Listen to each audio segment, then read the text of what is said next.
Hey everyone, we're here on the Red Sword facing Gargantua, a legendary monstrosity of metal and blood, and the crew is not doing well.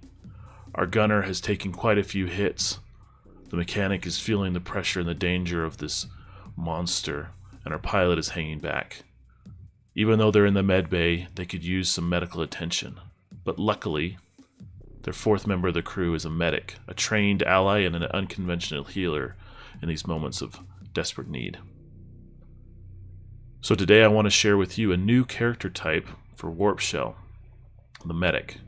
I want to go over their various abilities and starting loot and show you how you could potentially play a healer in Warp Shell. First up are the starting abilities, and the first option you have is the haptic link. Any attempts to heal allies or stabilize them while dying are easy. So for example, if our mechanic here has fallen, our medic can rush over and attempt to heal or stabilize them with an easy roll.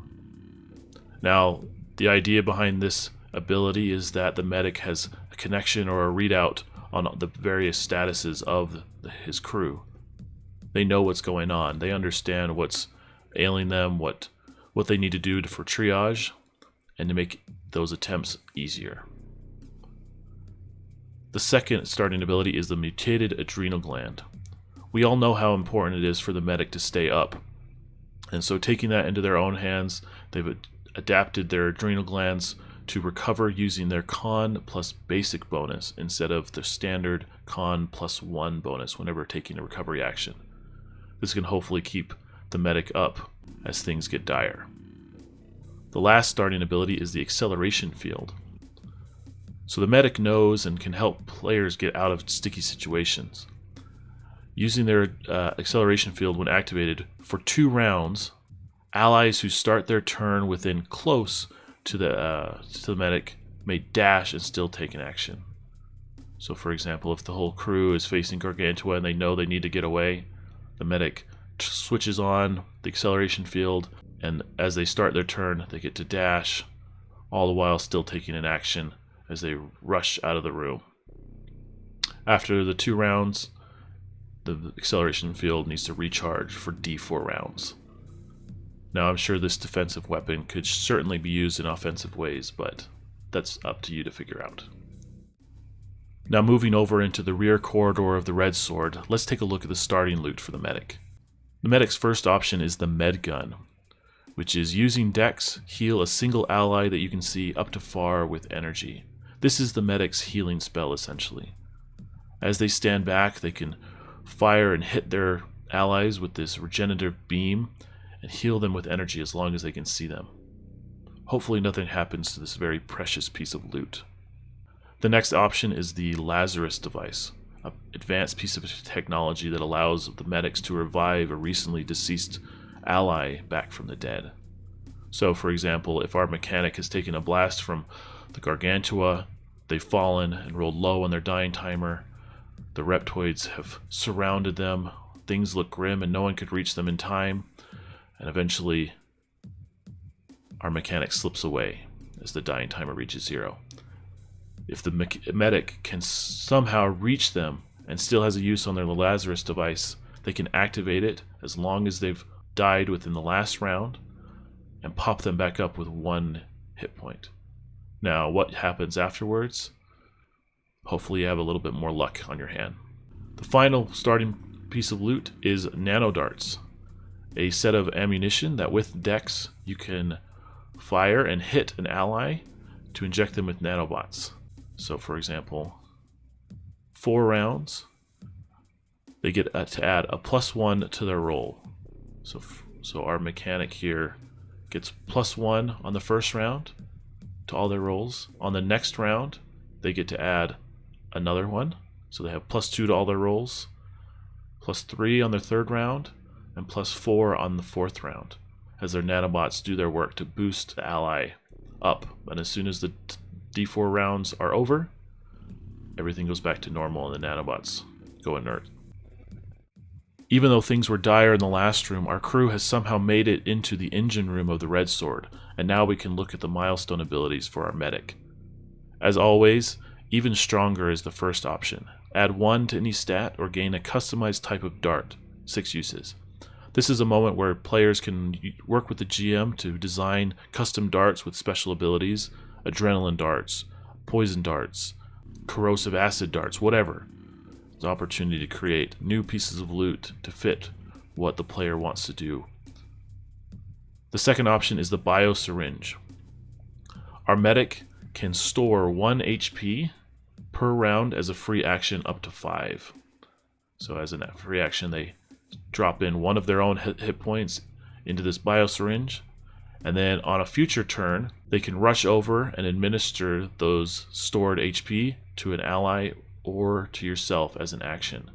So you can drop all of those into an ally and heal them up very quickly. A rechargeable med pack, if you will. The next one is a favorite of mine, the healing buoys. Place up to 3 buoys per session, and any ally within near of a buoy heals 2 HP per round for 4 rounds. So, if you can be tactical about that, you can place a buoy in spaces that can reach the players and bolster them up for 4 rounds, healing them 2 HP each round, as well as overlapping them for multiplied effects. Now, I would consider these buoys destructible, so if a Reptoid were able to reach them, and with a single attack, they'd be able to destroy and negate that bonus. The next one is a dying beacon. Once per session, the medic can place a beacon, and any ally who drops to 0 within near of the beacon receives a 4 on their dying timer. So he's placed the beacon here.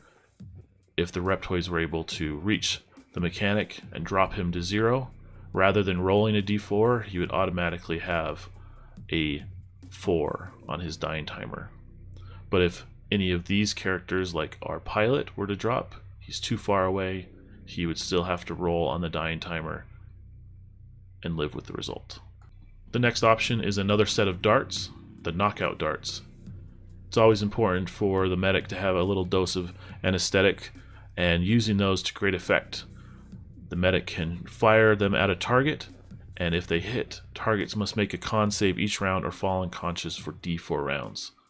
So he might be able to take out this Reptoid without killing him, making him unconscious. Now, I would consider some monsters immune or at least resistant to this effect, or for a certain amount of time after they've attempted it. It may not work after a certain amount of time, but that's up for you as a player and as a GM to work out. Next up is the healing presence for the medic. Having them on the team allows dying allies to roll a miracle with an 18, 19, or 20 instead of just a nat 20. It gives you a little bit more room to potentially pop back up when dying.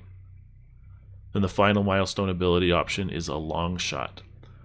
Far range attacks only fail on a natural one. This may seem a little odd for a medic, but imagine a medic with a sniper rifle that has a selection of darts and bolstering equipment that they can fire and boost up their team from a distance.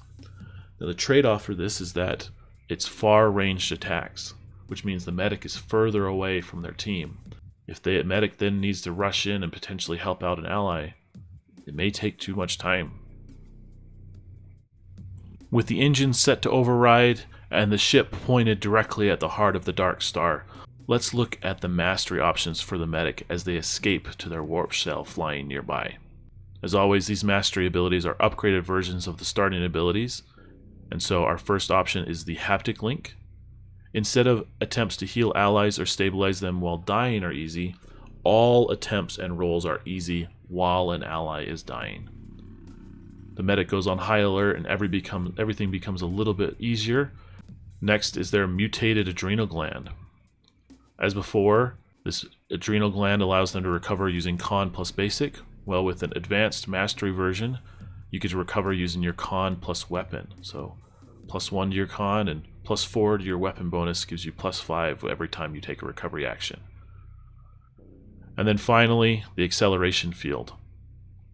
Any allies affected by your acceleration field may move, take an action, and then move again. So for example, in this situation, the medic activates their acceleration field. Everyone starts within close to the medic.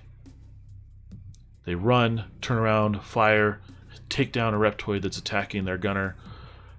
They move and then jump to the warp shell. Same thing. They rush, take an action, and then jump to the warp shell. Fly off, all the while being able to protect their friends as they dash to freedom and to safety. Now, as our crew escapes from the Red Sword, watching it fly and destroy the Dark Star, clipping out into subspace, our medic slowly works to revive and to heal everyone on the crew before they head off on their next adventure. If you like the medic, you can pick this up on caneskiln.com. I have a link in the description. As always, I appreciate any feedback or suggestions. I'd love to know if you have different ways of how you would do a medic or a healer within Warp Shell, as well as if you drop the medic into your game, I'd love to hear how it goes.